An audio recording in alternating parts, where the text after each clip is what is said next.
بسم الله الرحمن الرحيم إذا زلزلت الأرض زلزالها وأخرجت الأرض أثقالها وقال الإنسان ما لها يومئذ تحدث أخبارها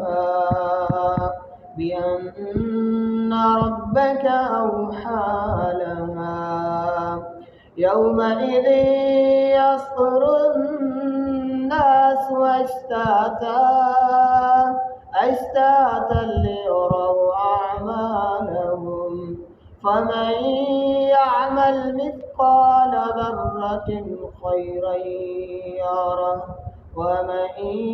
يعمل مثقال ذرة شرا